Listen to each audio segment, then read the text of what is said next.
Out in the ocean was a small island called ICKYPOO.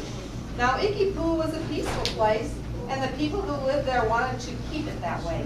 So they put up signs all around the island that read, ICKYPOO, world's most peaceful island, population 5,000 peaceful people. No rude visitors allowed. All that peacefulness kept the ICKYPOOans very happy. Children went off to school happy. They were friendly and kind to everyone. Grown-ups went to work happy.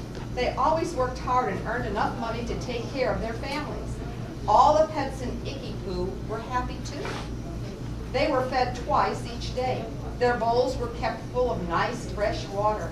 They were taken on long walks, and each night they were brought inside to sleep on soft, warm cushions.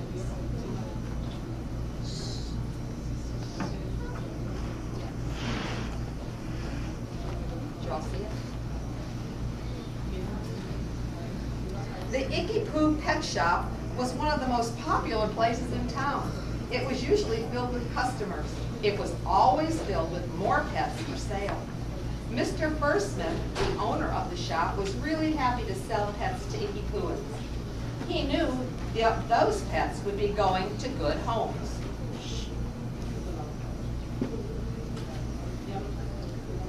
One afternoon, Mr. Fursmith heard a clink, clink, clink. Something is hitting my roof, he said in alarm. He hurried outside to take a look. Ouch, ouch, ouch, he cried. Now something is hitting my head.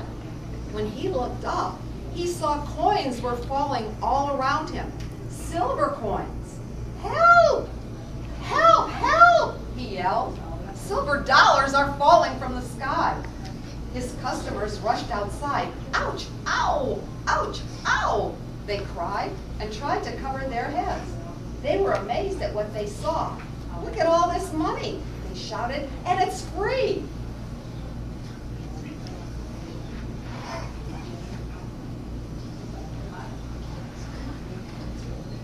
They began scurrying about, grabbing as many silver dollars as they could. Men caught the coins in their hats. Women opened up their purses. Children ran home and got their piggy banks. Everyone tried to find helmets for their heads. Mr. Fursmith simply grabbed an umbrella from his shop, turned it upside down, and held it above his head. Word spread quickly. Other ICKYPOOans came running. They brought pots and pans, buckets and baskets, flour sacks, milk pails, cash registers, wheelbarrows, and whatever else they could find. For days and days, the coins kept falling and the people kept catching them.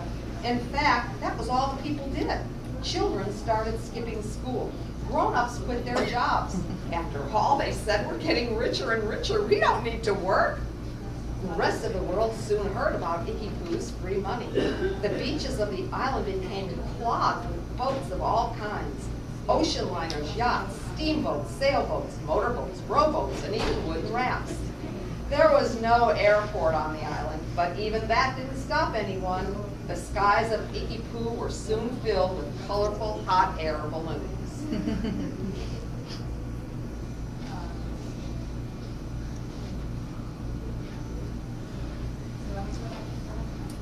Then things began to really turn bad. ICKYPOO was no longer a peaceful place. The peace signs were completely ignored, so they were soon torn down. No one was happy. They were just greedy and rude. Cries of, get out of my way, that money is mine, were now heard more often than ow and ouch. Many people started pushing and shoving and even fighting. Children became bullies. Best friends split up. Black eyes were seen everywhere. Doctors at ICKYPOO Hospital worked day and night just to set broken bones. The pets were unhappy too. My owner never feeds me on time, snarled the cat. My owner never takes me for walks, grumbled the monkey. My owner leaves me out in the cold all night, growled the dog. It's not fair, yelled another dog. Let's leave here. Yes, let's do that, the others agreed. And one by one, the pets filed out of their homes and disappeared into the distance. That evening, the people of ICKYPOO noticed that their pets were missing. searched everywhere, but could not find them. Finally, they gave up and returned to their home. "It's just as well," one woman said as she yawned and climbed into bed. "We are too busy getting rich. We really do not have time to take care of pets."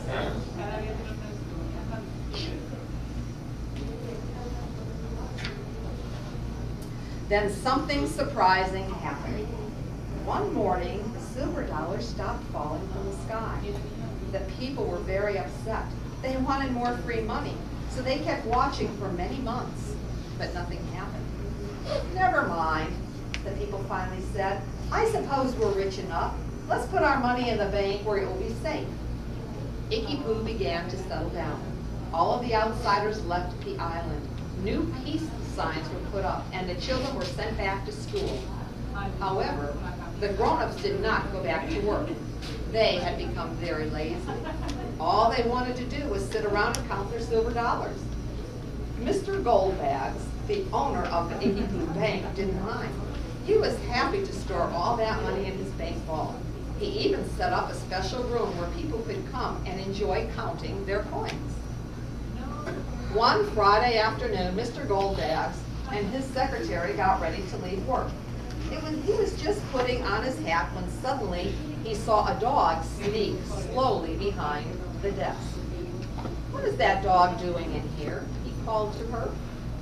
"Now, Mr. Goldbags, don't get excited," she replied with a smile. "There's no dog here.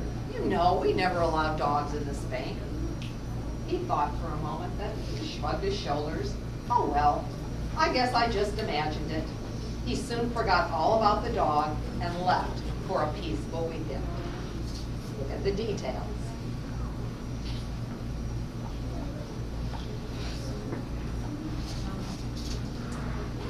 But when Mr. Goldbags returned on Monday, he was in for a big surprise.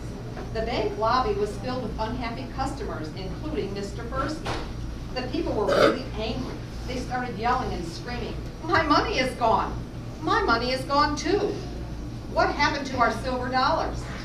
The vault is almost empty," they shouted. "Only a few bags of coin are left."